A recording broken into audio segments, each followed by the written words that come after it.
Patuloy ang pag-arangkada raw ng turismo sa Pilipinas. Ayon sa Department of Tourism, tumaas ng halos 10% ang bilang ng mga turista sa Pilipinas noong 2012 mula noong 2011. Inaasahang lalo pa itong dadami ngayong napabilang pa tayo sa top 10 destinations ng isang international travel magazine.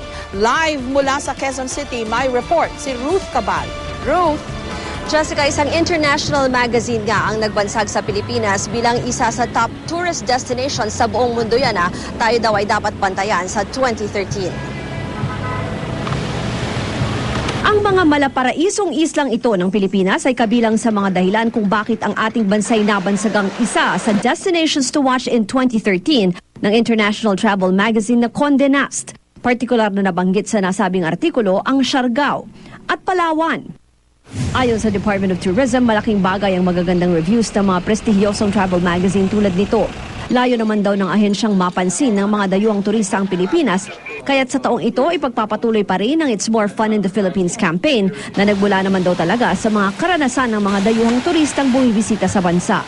Gagawin pa rin ang nakagawiang travel shows, trade fairs at sales mission sa iba't ibang bansa, pero mas magiging agresibo raw ang DOT sa pagpopromote ng Pilipinas sa ads at maging sa social media.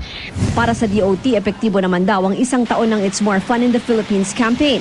Tansya nila tumaas ng halos 10% ang tourist arrivals nitong 2012 kumpara sa 2011. Nangunguna pa rin ang mga turistang galing sa South Korea. Kasunod ang galing sa US, Japan, China at Australia. Not just in terms of tourism, but as well as in trade and industry and other business opportunities to the country. Nakikita naman ng mga international markets na gumaganda talaga ang imahe ng Pilipinas at lalo silang naiengganyo pumunta dito sa Pilipinas. Pero aminado ang DOT, marami pang kailangang trabahuhin hindi lang sila, kundi ang iba't ibang ahensya ng gobyerno para mapalakas pa ang turismo sa bansa. Kabilang daw sa mga dapat pagtuunan ng pansin ang palaging napupunang estado ng mga airport natin. We're very closely coordinating with the DOTC, closely coordinating with the airport authorities para gumanda yung mga serbisyo natin. Ang importanteng word na ginagamit namin all the time is convergence. Because tourism is not just the Department of Tourism's responsibility, it is the people's business. Jessica, sa nasabing artikulo na yan, pumapangalawa lamang ang Pilipinas sa Brazil. Sila yung top tourist destination for 2013. Kaya umaasa daw ang ating Department of Tourism na aabot sa 5 million. Target nila yan para sa taong ito na mga turistang inaasahan na bibisita sa bansa, Jessica. Okay, at talagang prestihyoso yung Condé Nast na yan na Ruth, no? Pagka ikaw ay sinabing top 10 destination, medyo salang-sala nila yon.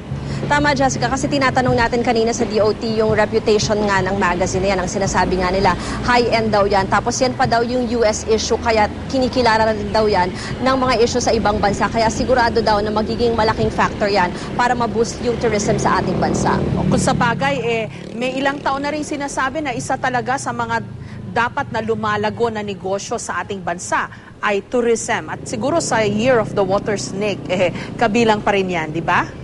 Tama, Jessica, kaya papaigtingin pa rin daw nila lalo yung pagpopromote nga ng ating bansa through their ads and even through social media. Okay, pero kasabay niyan, dapat din i-improve natin yung ating mga facility.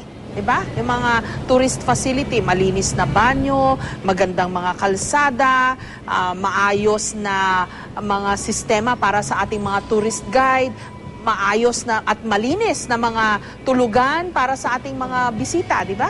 Tama, Jessica. At saka isa nga rin yung katulad ng report na nauna, no? Isa ring malaking ulit-ulit na issue yung ating mga airports at kung ating tatandaan nga ay may promise itong si ating Pangulong Aquino na bago daw yung kanyang SONA 2013 ay may magandang report na daw siya tungkol doon sa pag-improve ng ating mga airports. Kaya aantabayan na natin yan, Jessica. Maraming salamat, Ruth Cabal.